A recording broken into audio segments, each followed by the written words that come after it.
वृंदावन बिहारी लाल की जय। बोल प्रेम से राधे श्याम। तो भक्त वृंद यहाँ चले जीवन वर्तमान गोटे जगन्नाथ भजन लिखे जेनटा कि रथयात्रा समय कथा जिते बेले रथयात्रा होती से समय भगवान पर गोटे बड़ भक्तटे मरी जाइसी आउ से रथयात्रा समय मला मनुष्य सबके से बड़दान सर्वद्वार के नौतुसन जिते बेले सर्वद्वार के नौतुसन से समय से मला मनुष्य आत्मा कहूचे प्रभु तुम्हें जिते बेले यही रथयात्रा समय यही बड़दान श्री गुंडीचा के जाऊछ जहाँ सब लागसी हेन्ता मुई मोर मला सरी घर ही जिते बेले यही बड़दान सर्वद्वार के जाऊछे सही सब जिनिस लागसी भक्त वृंद जदि किछि लागुचे ते खाली अलगा अलगा है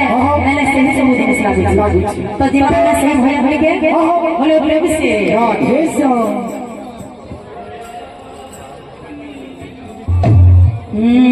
बोलो प्रेम से राधे श्याम।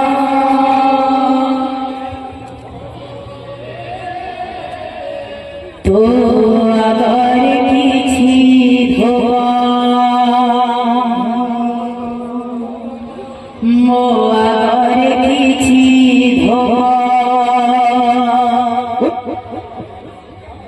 तो देहर किछि होला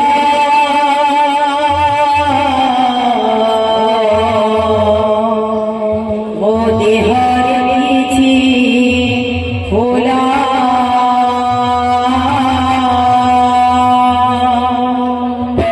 तो पाई विपटिए मो पाई विपटिए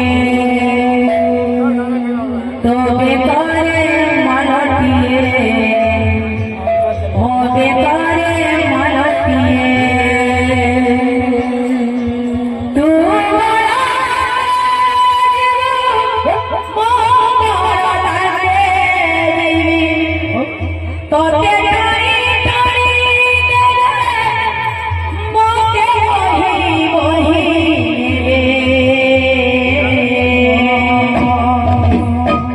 नोनी घोसारे तू जीवो मुझे को जीवी श्री गुंडीचा तू जीवो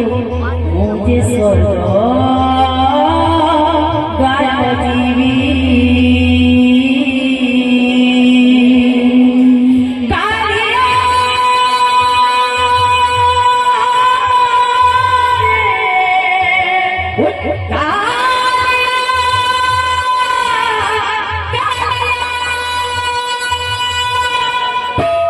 भक्तर आत्मा कड़ा कहूचे तो आगरे किछि धोबा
Thank you.